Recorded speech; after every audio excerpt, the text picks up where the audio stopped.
All right, so I finally got both 125s out. We got the YZ and the KX. A lot of you probably haven't seen this thing in a while. Been sitting in the back of the garage. I haven't ridden it all year pretty much because it was having that issue with the motor, which I still haven't figured out, which you'll hear in a second, just making some funny noises.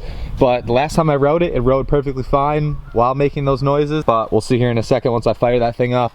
We're gonna do a little sound test stock to a pro circuit on here.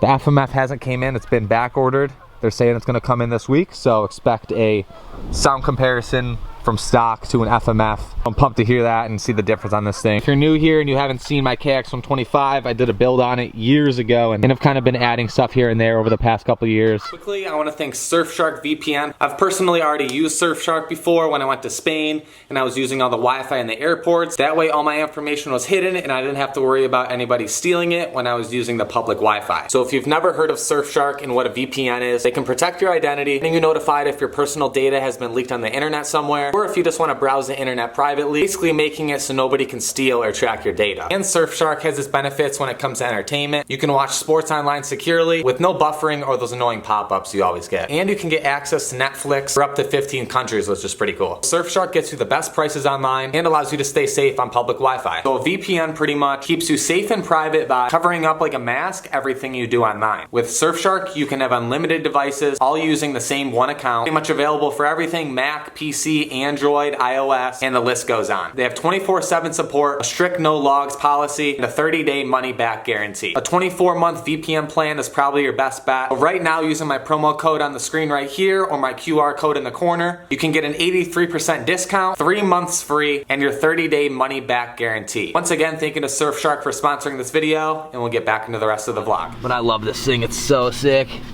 Honestly contemplating just dropping it off somewhere, getting it fully dialed in, not having to deal with it anymore. Because I've torn this motor down so many times and can't find the issue. Over taking it apart, putting it back together, and it being the same. If you're new, there's 2 weeks left to enter to win this brand new YZ125. Top link in the description to my website.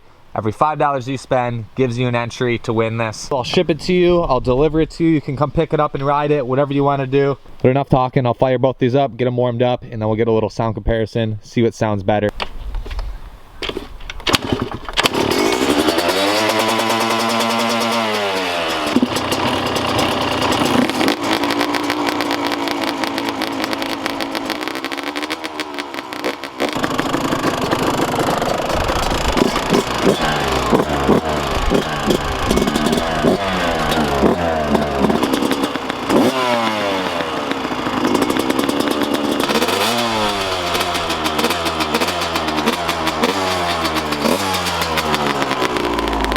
All right, leave your comment what you think sounds better.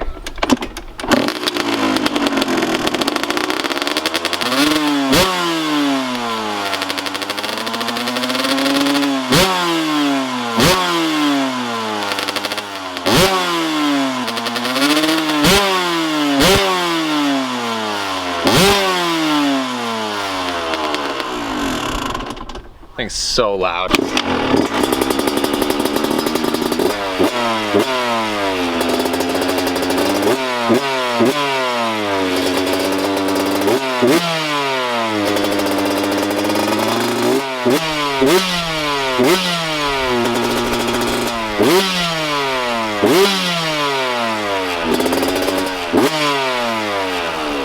The thing fired right up, but listen to this motor, it's definitely not right. It goes away once you rev it, but on idle, it has a super loud ticking.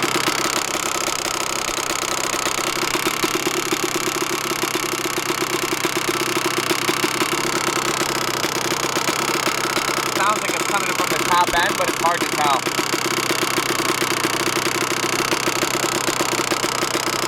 If anybody knows what that is, let me know. It's hard to tell where it's even coming from. I've taken the top end off probably 4 times. New piston, rings, everything's gone through. All the power valve was gone through. Everything looked fine. The only thing I could think of is it like almost sounds like the piston is hitting the top of the spark plug. I have no idea at this point. Maybe it's something to do with the clutch, but it's hard to really pinpoint where the noise is even coming from. The thing with the Yamaha, it's just so much smoother than my Kawi. Kawi, it's all top end. It's probably just because the way it's set up. Never tried a brand new 125 until this, but I don't know if it's just the Yamahas, but this thing's perfect. far as the stock bike goes.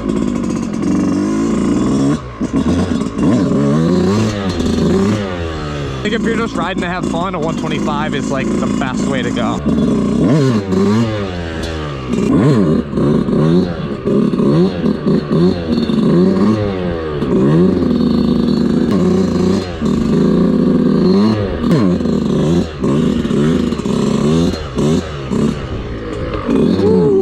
Had to be close.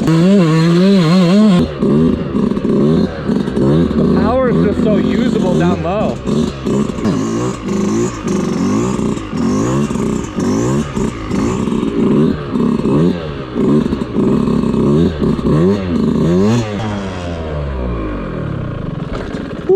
Forgot to mention, all orders placed today, every windbreaker order is going to get a free snapback in the order. Looking everybody up that orders a windbreaker today.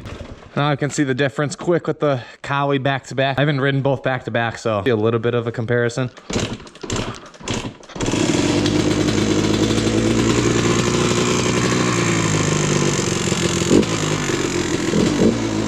And then you got this thing that feels like a dinosaur pretty much. Front brake barely works. I gotta get it heated up. Honestly, I think I'm just gonna tear it down, change out the dome on the head, and see if that makes a difference. Possibility I might be racing this thing in the hair scrambles coming up here soon in the next like 2 weeks. I really have to dial this thing in ASAP because I gotta make sure this thing can last a 2-hour race.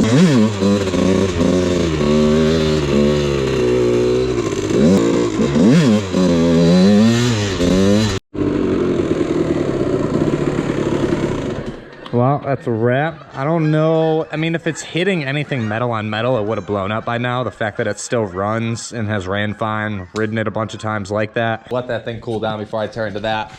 Honestly, worst case, I could do the ALTA on the hair scrambles. I might only get 2 full laps out of it. Maybe if I do the team race, I can get away with it, getting just 2 laps, maybe 3 laps. Not sure if I want to risk running out of battery mid-trail because this thing is super heavy to push. Except the 125 broke down, it's not that hard to push, barely weighs anything. The main thing I have to figure out is what dome to actually put back on there. Quickly message the owner at Fathead Racing, what fuel I'm using. I have, luckily, a ton of this Renegade 110 left over, this Pro 110. I should drain the tank, put fresh fuel in it. The Y12 is for 95, 13s for 100, and anything over 105 to use the 14. Curious to see what this is gonna do. As always, if you wanna check out Fathead Racing, I'll leave his link down below. Quick and easy, pop this off. Should be back in action in like 15 minutes. Doing a little cleanup, getting this dialed in. Here's the stock one that was in here. There's a spark plug. Piston looks fine. Basically brand new. It only has like maybe an hour on it. All right, we're back good to go. Let's see if this thing fires up. Boom. Noise definitely didn't go away. Ticking goes away when it's like mid-rev, so it's not like the tick gets louder as I'm revving it more. It completely goes away, so that's just what's weird. It's like if it was hitting metal on metal, it would get louder as I rev it. There's like piston slop, doesn't make sense. It's all brand new. B, it's the crank, and it's just like barely on the edge of blowing up. No, let's see if this had made a difference.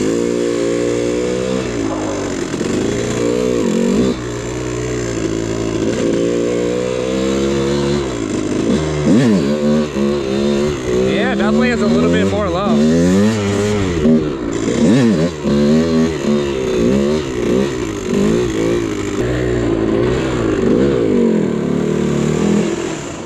Definitely can notice a little bit of a difference. Either way, it's a wrap for today. The 250 cylinder, who knows when that's gonna be back, probably another month at this point before that gets repaired. I don't think I'd wanna do this in a woods race anyway. The thing rattles too much and definitely is not set up for the woods. Hopefully in the next week or so before the hair scrambles, I can get this thing dialed in. Otherwise, we might be ripping the e-bike. I'll catch you guys in the next video, hopefully dialing this thing in.